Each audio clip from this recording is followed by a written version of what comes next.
It's been almost 2 weeks since the United States Supreme Court ruled that same-sex marriage must be allowed in all 50 states. And now the very first book on that subject, What the Court Did and What It Means for Everyone Else, is out.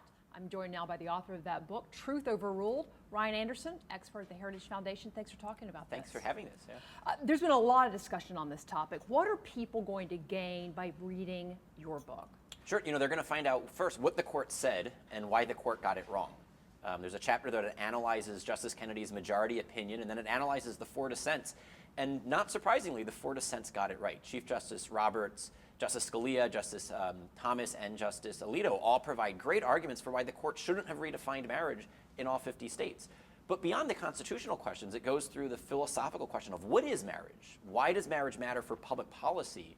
And then what are the consequences of the court now having redefined marriage for the entire country? Well, and let's talk about the consequences, because beyond the marriage laws themselves, how does this impact anybody else? I mean, some people just say, look, get over it, the debate is over, move on.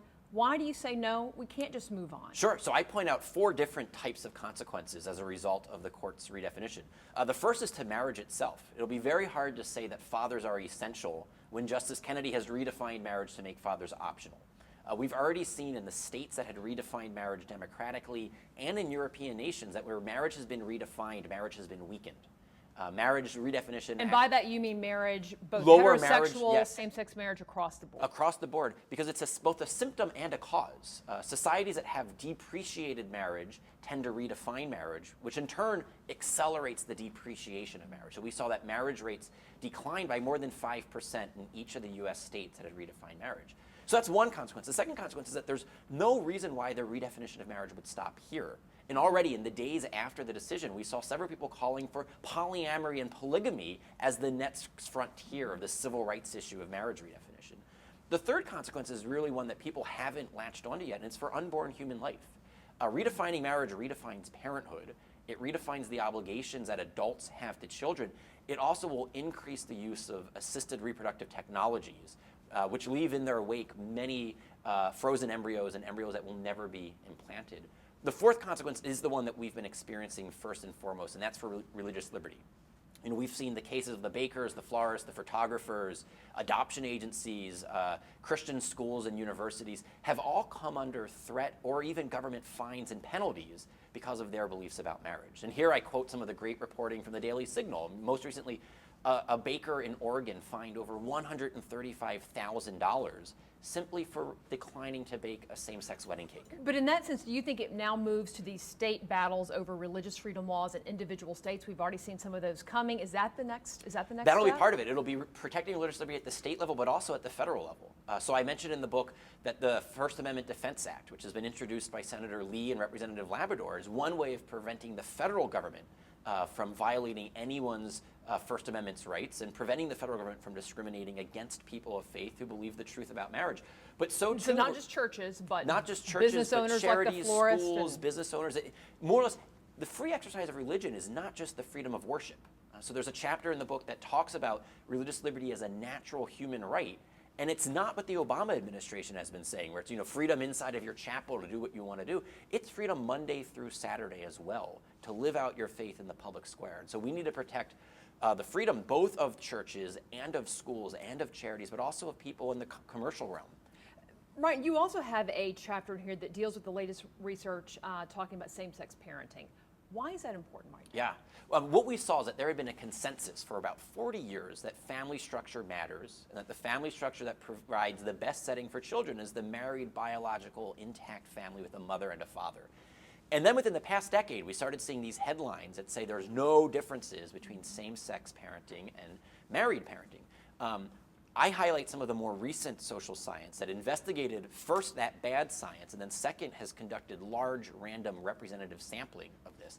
And they find that the original consensus holds true, that children do best when raised by their married biological mothers and fathers, that men and women aren't interchangeable, that mothers and fathers bring different gifts to the parenting enterprise, and that two moms or two dads is not the same thing as a married mom and dad. And you talk to children, I mean, because now we're at a place, we've been in this experiment, if you will, for enough years that you have a lot of children who've been raised in same-sex parent households. Yeah, so after I look at the social science on this, I looked at some of the testimonies, because we had a number of now adult children of same-sex relationships who spoke out and said, I love my two moms, but I wish I would have had a mom and a dad.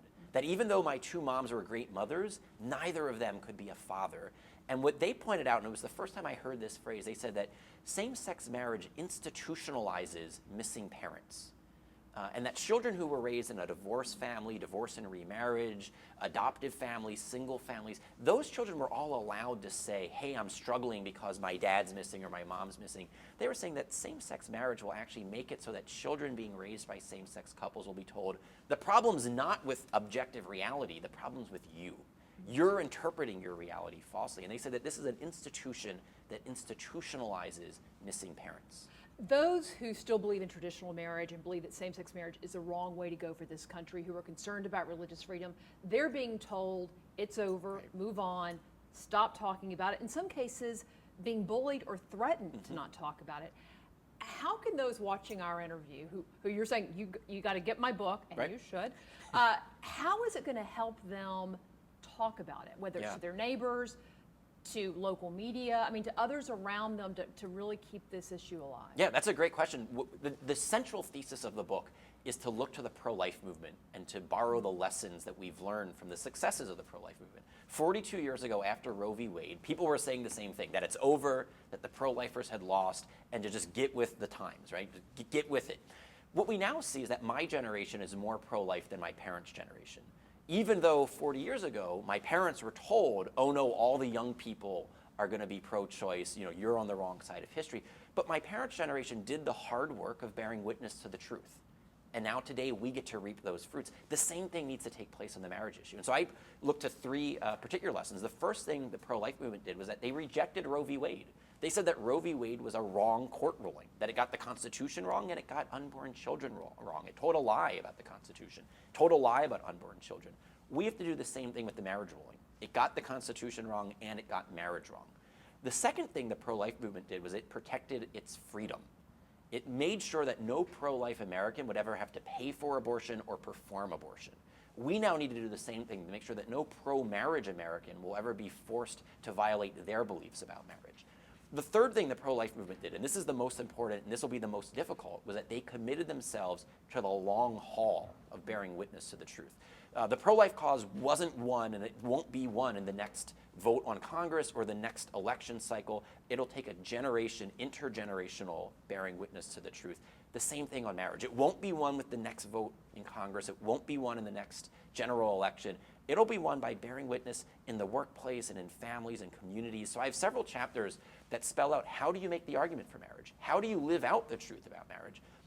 There's one chapter that spells out 4 things in particular that religious communities need to do, and how to think through what their role in civil society is in shaping the next generation.